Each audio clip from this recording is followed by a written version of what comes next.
We going? Yep. Hi there. It's another beautiful day in paradise as myself and John have gone for another ride. This is the John that I mentioned in some of my previous videos, and Hello. we've actually got him in front of the camera now, despite his He had to drag me up here. camera shyness. But we're getting him over that now. So first of all, this video is going to be a little more about the attitude, and we're going to go in more depth around that. And the first point to make is, like, you hear this construction in the background. Now, the construction in the background is coming because we've just come out to one of the most beautiful coffee shops on the edge of town, and it's beautiful and gorgeous out here. But they recently had a fire. Now, here's the thing. Like, you don't know what's going to happen in business. Basically, the proverbial hits the fan. This is reality, right? And so this is what this local business is having to deal with. Yet the most of the guys that I know, they're trying to do business and think that it's all going to be smooth ride and smooth sailing all the way. And the truth is that it isn't. Sometimes, the unexpected happens, and you've got to have the right attitude. You've got to be prepared to deal with that kind of stuff. Now, how are you going to achieve that? How is this possible? And just actually on a ride we had the other day, I came up with the 5 Ps. And I think this kind of goes a long way to explaining how and why it's possible to overcome adversity. And it's all about the 5 Ps of priority and getting the 5 Ps in the correct order.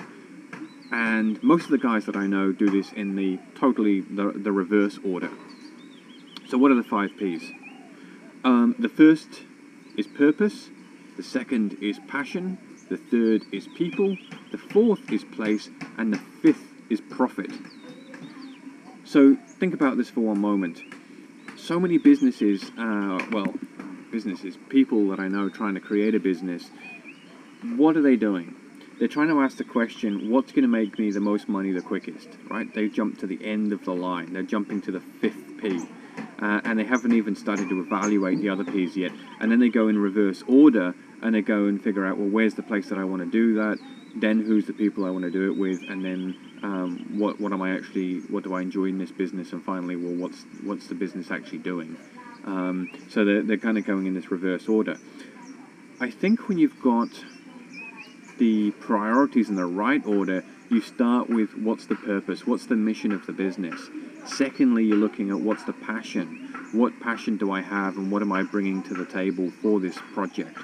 The third is whose lives am I wanting to affect, and who am I wanting to do this business with? Who's my team around me? Then the fourth is what's the most suitable location for me to do my business? And then finally, how will I monetize it? How will I create profit? Being here in Chiang Mai and working out of co-working spaces, I mean, we see this every day. We see everyone, not everyone, but a lot of people coming in here, moving here to work, to become a digital nomad, to start a business. And most of them go for the money first, you know? So, I don't know, do you have any examples of right or wrong ways to go about these? Yeah, sure. I mean, look, it's not just digital nomads. I find it in the internet marketing space every time I go to seminars. This is a consistently, a very consistent problem that I see repeated again and again.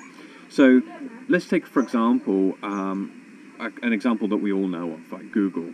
So when Google started out, they had no idea how they were going to make money. They didn't say, I'm going to build a search engine so that I can get a lot of people going to it and display ads. They said, we are going to build the world's best search engine so that we can make all of this information accessible to the world. So they started with the purpose. They had a mission, exactly. Now, what was really great about that is because they had a mission, they were able to get other great minds on board to help them achieve that. They were able to focus on their passions within the business. They were able to attract other people that were also highly motivated. They happened to be in Silicon Valley and realized that they were able to, build up in that location so that they could take advantage of a lot of the funding in that space. And then finally, and only after around $26 million worth of investment, did they actually start looking at the question, well, how are we actually going to afford to fund all of this? How are we going to generate a profit? So it was very much in that sequence that they created their business. Now, okay, where most of us aren't trying to create the next Google. We're trying to make a living. But another good friend of ours, Kyle, he's just started up his own business, and again, I think he's taken this correct attitude where his passion is shirts, and his purpose is actually to provide the best quality shirts for people around the world who like to travel but have difficulty maintaining the look of their shirt because of constant ironing or because of not being able to carry much luggage with them. So he's creating like smell-free, wrinkle-free shirts using natural materials, and he's very passionate about it. He's got a very specific purpose with it. He's built a team up. Next, he's trying to figure out, well, who do I need to do this with? And he's found, like designers in Italy and fabric R&D departments in China to work with. These aren't T-shirts. These are like nice collared shirts. Really, yeah, absolutely. He's got style about him. So, and then, his next place is, well, where am I going to be? And he happens to be in Thailand, and he's looking at, trying to be here for various different reasons, because it's a good central place to get to China, to get to Europe, to work with various people that are his target audience. And so, and then finally, he's going to figure out how to sell them later on. Like that's the last question: is how am I going to sell these? This is the truth, right? I mean, there's so many ways to generate money. There's so many ways to monetize any business idea. So if you're really passionate about something and you've got a real purpose, you've got a mission, you're far more likely to overcome obstacles. If you've simply come at it from the question of, well, what's the fastest way to make money? The moment that somebody else holds up a shiny object and says, my way will make you money faster, you're likely to give up or, quit at the first the next one. Exactly, right? The moment that there's a challenge, you're now moving away from that as quickly as possible to the person who offers you the fastest, easiest solution to get money online. And, this is what we see is people jumping from ship to ship to ship. And yeah, I feel like the holy grail of online business is a passive income. And if you're starting with profit, going after money, you're not setting yourself up for an end game, something that you can have a nice passive income at the end of the day. Yeah, or an asset to sell. An asset, exactly. Nobody wants to buy a job. Some people will buy a job off somebody else, but for the most part, the value in that is much, much lower. If you've created a passive income, if you've got something that's automated, then you've got a much higher exit strategy, or you've got a much higher value asset to add to your portfolio. Do you have any examples of someone doing this the wrong way? Good question. So, but the examples are endless, but my favorite example at the moment is people running after Teespring. And you may have come across this business model. It's where you put some adverts up on Facebook for various T-shirts that people design, and then they have Teespring, which print the T-shirts and deliver the T-shirts to the end customer. Now, on the superficial level, this seems to make sense, and I know plenty of guys who've tried it and failed, and I know plenty of guys who've tried it and made very good money. So, does it work as a strategy to make money? Yes, it can. However, out of all the guys that I know who've been successful, none of them actually enjoy what they're doing. Most of them are looking to try and get out. There's no way that they can automate this fully. If they teach somebody else how to do the process, then the person's just going to work for themselves and not that business owner. And ultimately, the end game on this, there is no end game. There's no exit strategy. There's nothing passive about it. You're not building your own list. It's not something that you can create into an asset, no. Like you were saying. And it's not long-term sustainable, because each time you have to create a new ad to come up with a new T-shirt, each ad only lasts maximum of a week in most cases.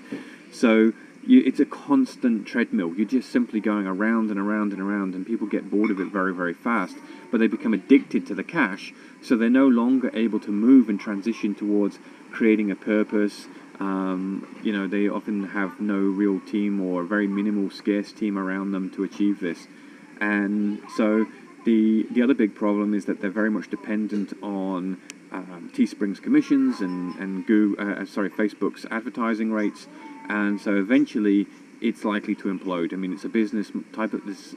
It's a pattern of a business model we've seen time and time again over the last decade and a half of online businesses, where there's these like little loopholes or little systems that can be patched together, make money, but there's no long-term effectiveness to them, and there's no reward on an individual level in terms of feeling inspired about what they're doing or really adding serious value to the world. Well, I know a kid who's making over 10,000 a month. He's a Vietnamese guy with Teespring. Yep. I mean, you do learn good aspects. He's nailed Facebook marketing down, so now he could do that for other businesses or future businesses. But this Teespring, 2 years from now, is it still going to be making 10K per month next month? Will it?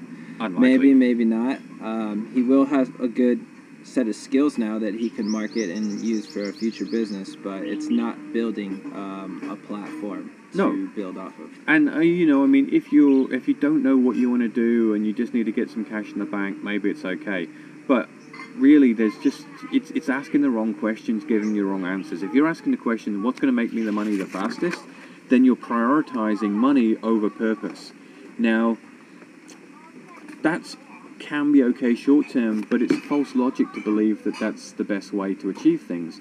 That logic is basically saying that there's not another way that could achieve the same amount of money just as quick, but with more purpose behind it. So you see, there's this kind of like, well, if I do it fast, then this must be the best way. And rather than saying, if I chase my purpose, then I can't fund it and I can't monetize that in an effective way. So this is the challenge we see, is people ask the wrong questions, therefore they get the wrong answers, or they ask bad questions, so they get the bad answers. So if you start asking the questions in the right priority order, then when you come to ask the question, how do I monetize this in the quickest, easiest possible way, now you start getting a very different answer because it's in context to all of the other questions you've asked prior to that. If you ask it first, then the questions that you answer after that will likely give you a much lesser quality answer in the long term. So you can start off building a business that's going to be a long-term business, something that you can have an end goal from the beginning and execute and make money fast. Yeah, absolutely. Or you can make money fast and have something that doesn't have an end game. Exactly. But we're coming up quick here. Leon tends to talk a lot sometimes, so I'm going to have to cut this one off shortly here because we're rounding 15 minutes. And yeah, finish off? Well, we want to try and keep. I think we've spoken about this. We've got an outline of some of the things we want to cover, and we realised that we're not going to get it all done in one video that's kind of manageable to watch. So we want to try and keep these relatively short and concise. So what we're going to do is we're in a bit of a flow here. We've got a mission, so we're going to keep recording, but we'll just kind of stop off and then we'll pick up again, and we'll send you the next section tomorrow. So just to kind of give you an idea of what we're trying to achieve here, one message at a time. We've got a few messages to imply that will help you build and identify your business. The bottom line is this: look at what the gurus do, not what they say. Understand businesses and try to understand what people are actually doing, not what they're always teaching, and really have a mission and a purpose behind what you want to do and how you want to make money online. Try to think for the long term and be realistic. Stop dreaming. If you're sitting there at the moment thinking, okay, I don't want to deal with headaches, I don't want to deal with challenges, I don't want to have to sit down and plan out purpose or anything else, I just want to know how to make money fast, then I'm afraid you're on the wrong list. Unsubscribe today.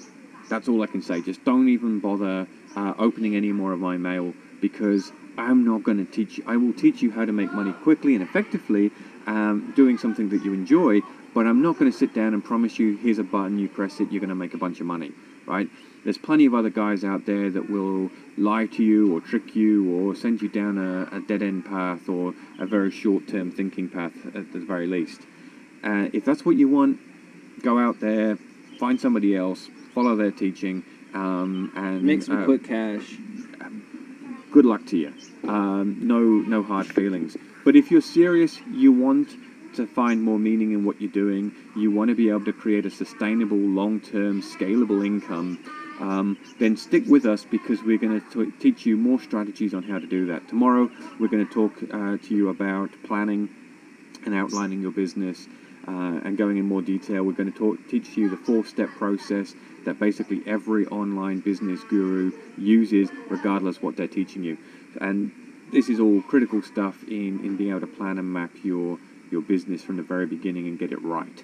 So keep an eye out for that. We'll be back tomorrow, and have a great day. See you later.